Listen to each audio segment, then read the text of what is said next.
Cuando cierro los ojos y regreso a aquella casa de madera, lo primero que me viene a la mente no es el miedo ni la lluvia, ni siquiera los golpes en la puerta. Es el sonido de la radio de mi madre, esa vieja portátil que solía llevar por toda la casa mientras cocinaba o limpiaba. Siempre sonaba bajo, con música de los 70, y se mezclaba con el olor de pan tostado y café instantáneo. La paz de esa rutina era engañosa, como si la casa supiera que no duraría para siempre.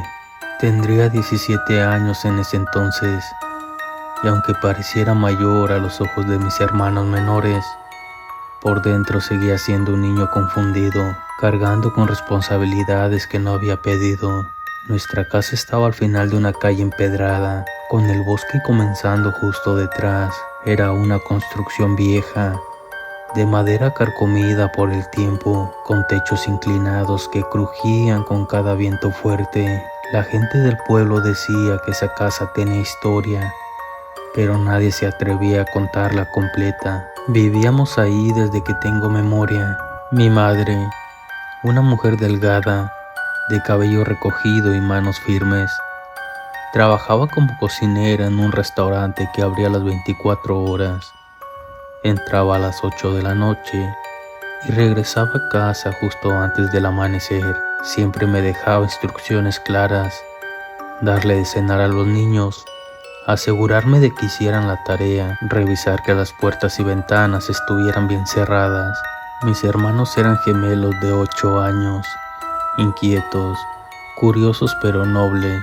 Les gustaba construir fuertes con almohadas y leer cómics hasta quedarse dormidos. Yo los vigilaba desde la puerta mientras apagaban sus linternas y se rendían al sueño. Aquella noche, sin embargo, fue distinta desde el principio. La atmósfera tenía algo denso. La luz del atardecer entraba como si fuera más pesada, y la madera de la casa parecía absorber los sonidos en lugar de reflejarlos. La cena que preparó mi madre sabía diferente. No estaba mal, solo extraña, como si faltara algo esencial. Ella, por su parte, no dijo mucho. Tenía la mirada perdida y el rostro más pálido de lo habitual. Me siento un poco mal. Creo que no iré a trabajar esta noche, dijo al fin. Mientras nos servía sopa, nos miramos sorprendidos. Era la primera vez en mucho tiempo que no saldría por la noche. Mi corazón se sintió aliviado. Tenerla en casa era como si una muralla invisible nos protegiera. Aunque no lo admitía, cuando ella se iba, yo temía. No por ladrones ni por monstruos, sino por ese silencio espeso que llenaba la casa cuando quedábamos solos. Después de cenar, acosté a mis hermanos. Les leí un capítulo de su libro favorito y cerraron los ojos. Bajé la intensidad de la luz en su cuarto y luego me aseguré de que todas las puertas estuvieran cerradas, cada cerrojo, cada ventana, como lo hacía todas las noches. La lluvia empezó pasada las 10, luego las gotas gruesas que golpeaban el techo como si alguien arrojara piedritas. Me senté frente al televisor, pero no había nada bueno. Entonces la escuché respirar fuerte desde su cuarto. Me acerqué a la puerta entreabierta. Mi madre dormía profundamente, empapada en sudor. Me preocupé, pero también sentí un extraño alivio. Estaba ahí, en casa, con nosotros. Esa fue la última noche normal que recuerdo. Lo que vino después, los golpes, las voces, la figura en la ventana, todo comenzó unas horas más tarde, cuando el reloj marcaba la medianoche exacta. La lluvia no había sido solo agua aquella noche, se sentía como si el cielo mismo llorara un aviso silencioso. Primero llegaron las gotas, suaves y persistentes, que golpeaban el techo de madera como un tambor lejano, una cadencia que parecía marcar el paso de un tiempo ominoso. Luego, como si las nubes hubieran roto un sello invisible, la tormenta se intensificó y los sonidos de la lluvia parecían engullir todo a su alrededor. envolviendo la casa en una burbuja húmeda y oscura. Adentro, el aire era pesado, cargado con un olor extraño, un matiz metálico mezclado con el aroma del café que aún reposaba en la mesa. La luz del farol parpadeaba, lanzando sombras que danzaban caprichosas en las paredes desgastadas. Mis hermanos dormían en sus camas, ajenos al creciente temor que se apoderaba de la casa. Yo intentaba mantener la calma, pero cada pequeño crujido, cada susurro del viento, me hacía saltar. Entonces, mientras todo parecía sumirse en un silencio tenso, escuché un sonido que congeló mi sangre. 3 golpes secos, firmes, inconfundibles. El eco de los 3 golpes resonaba en toda la casa, como si se multiplicara en las paredes, y el aire frío que entraba por las rendijas. Mi corazón latía con una fuerza inusual. Cada pulso parecía martillar mis oídos mientras me levantaba de la sala. Cada paso tembloroso hacia la puerta aumentaba el peso en mi pecho. A través del vidrio esmerilado solo se veía una sombra borrosa, una figura alta y delgada que parecía oscilar con el viento y la lluvia. Un escalofrío recorrió mi espalda cuando una voz, apenas un susurro, rompió el silencio. Soy yo, hijo. Abre la puerta. Era la voz de mi madre, o al menos eso parecía, pero algo estaba mal. Su tono no era el de siempre, ni siquiera parecía humano. Había una frialdad, una imitación imperfecta que me heló el alma. ¿Quién es?, pregunté con la voz quebrada. «Mamá», pero la respuesta fue la misma, una súplica tan vacía como la sombra que había detrás del vidrio. Me quedé paralizado por un instante, dudando entre abrir y cerrar la puerta de golpe. Mi mente buscaba una explicación racional, pero solo encontré un abismo de miedo. Subí corriendo las escaleras para verificar. La puerta de su cuarto estaba entreabierta. Al entrar la vi acostada, sudorosa y pálida, respirando con dificultad. Claramente dormía. Volví a la puerta principal. La figura seguía ahí, pero ahora parecía más cerca del vidrio, casi presionando con una mano huesuda contra la madera. La voz repetía, más desesperada: Soy yo, hijo. Déjame entrar. Un rasguño profundo se escuchó en el marco de la puerta. No era humano. Mis piernas temblaron y grité: «Tú no eres mi madre». Retrocedí. La adrenalina me había nublado la visión. Subí rápidamente al cuarto, donde mi madre seguía inconsciente, con los ojos cerrados, pero el cuerpo tenso. Entonces escuché un grito de mi hermano menor: Mamá, está en mi ventana. Corrí hacia su cuarto, donde vi la mano larga y huesuda, con dedos retorcidos que se apoyaban en el vidrio empañado. La cortina se movió como si algo invisible hubiera pasado por detrás. Tomé el teléfono y llamé a la policía. Sentía que fue una eternidad lo que tardaron en llegar. Mientras tanto, adentro, la casa vibraba con una energía oscura que se sentía en la piel y el alma. Las luces comenzaron a parpadear, lanzando destellos que hacían que las sombras parecieran cobrar vida. La televisión se encendió sola, la pantalla llena de estática y ruido blanco que se filtraba como un susurro ominoso. Mi madre, acostada en su cama, empezó a hablar dormida, pero sus palabras eran un conjuro entre sí mismas. No abras, no lo mires, no es real. Sus ojos abiertos de par en par no tenían vida, estaban blancos, como vacíos de alma.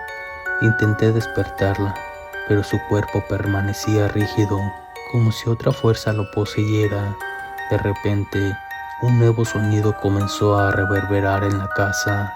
No provenía de la puerta principal ni de las ventanas, era de otro lugar.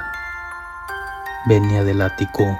Mis piernas temblaron, pero el miedo fue vencido por una necesidad desesperada de saber qué era aquello que nos acechaba. Con pasos cautelosos y el corazón martillando, subí la vieja escalera de madera que crujía con cada movimiento. La trampilla estaba entreabierta y un frío helado me golpeó el rostro al abrirla del todo. En el rincón más oscuro del ático, una figura alta y encorvada me esperaba. Su piel era pálida, casi traslúcida, y su rostro carecía de ojos. Solo una sonrisa macabra tallada en la carne murmuraba sin mover los labios. Hijo, soy yo. ¿Por qué no me abriste? Corrí en las escaleras abajo y justo en ese momento escuché la voz del policía afuera, pero ya nada volvería a ser igual. La policía llegó minutos después que la llamé, pero la patrulla parecía casi un espejismo en medio de la tormenta. Revisaron el perímetro, examinaron la puerta y no encontraron rastro alguno de la figura. Sin embargo, las marcas de garras en el marco no podían ser negadas, ni la huella extraña que parecía no pertenecer a ningún ser humano. Después de aquella noche, la casa ya no fue un refugio, sino una prisión. La sombra sin rostro, como empecé a llamarla, no se limitaba a tocar la puerta o aparecer en las ventanas, se filtraba en cada rincón, en cada suspiro, en cada silencio. Su presencia era un peso invisible que aplastaba todo a su paso. La policía no encontró pruebas y mis vecinos me miraban con lástima e incredulidad, pero yo sabía que no estaba solo. Pasaron los días y ocurría de vez en cuando. Entonces tomé la decisión de seguir por mi cuenta.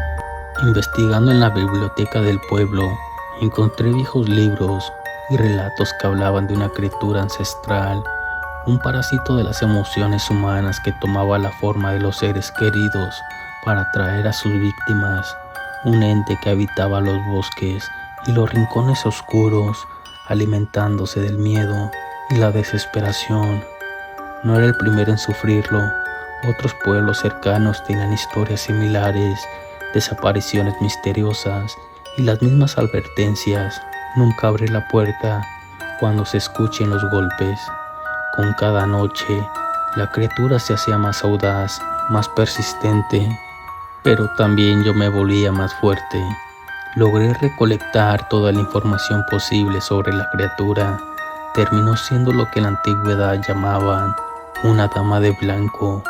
Estos son espíritus malignos que habitan en los bosques, cuyo objetivo principal es robar niños para alimentarse. Usan la voz de las madres para atraerlos, una artimaña cruel y efectiva. Afortunadamente, también encontré cómo detenerla. Se necesita solo 4 cosas: una estaca hecha de madera de olivo, agua bendita para bañar dicha estaca, suficiente sal para formar un círculo que la atrape, y lo más difícil de todo, el valor para enfrentarte a ella. No podía permitir que mis hermanos corrieran peligro, o peor aún, que esa cosa se lo llevara. No podía acudir a mi madre ni a las autoridades, solo pensarían que era un chico buscando atención, así que tuve que arreglármelas por mi cuenta. Reunir los ingredientes fue relativamente fácil. Preparé todo con cuidado y dejé la puerta principal entreabierta una noche, esperando que regresara. Oculté medio círculo de sal bajo la alfombra de la entrada, junto a una trampilla sujeta a un lazo que llevé hasta mi escondite. Fue cerca de las 3 a.m. cuando una tormenta azotó el pueblo. Entonces la vi. La figura se acercaba a la puerta, la manija tembló y luego la puerta se abrió lentamente. Ahí estaba, una figura con la piel pálida y huesuda, vestía de blanco, iba descalza y tenía unos dedos largos, terminados en uñas enormes y afiladas. Mi corazón latía con tanta fuerza que pensé que mis oídos estallarían. Di un paso dentro de la casa, despacio, como tanteando el lugar. Cuando estuvo lo suficientemente dentro, jalé del hilo y la sal cayó, cerrando el círculo. La criatura soltó un chillido ensordecedor.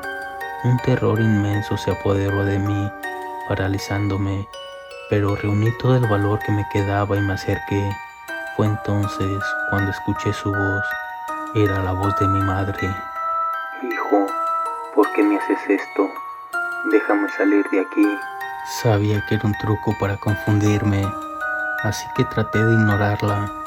Con la estaca de olivo bañada en agua bendita en mi mano, me lancé sobre ella y logré clavársela en el pecho. Inmediatamente la criatura se convirtió en cenizas, no sin antes darme un profundo arañazo en el brazo. Por fortuna, la tormenta cubrió todo el ruido. Nadie, ni mis vecinos ni mis hermanos, escucharon algo. Limpié la sala por completo, sin dejar rastro de lo ocurrido. Cuando mi madre regresó por la mañana, fue directo a dormir, sin notar nada extraño. Pasé el resto del día reflexionando sobre lo sucedido. Si esta criatura era real, tal vez otras historias también lo fueran. Tal vez no eran tan solo cuentos. Hoy, 20 años después de aquel incidente, me encuentro escribiendo esto para dejar constancia. Esa noche fue mi primera cacería y no fue la última.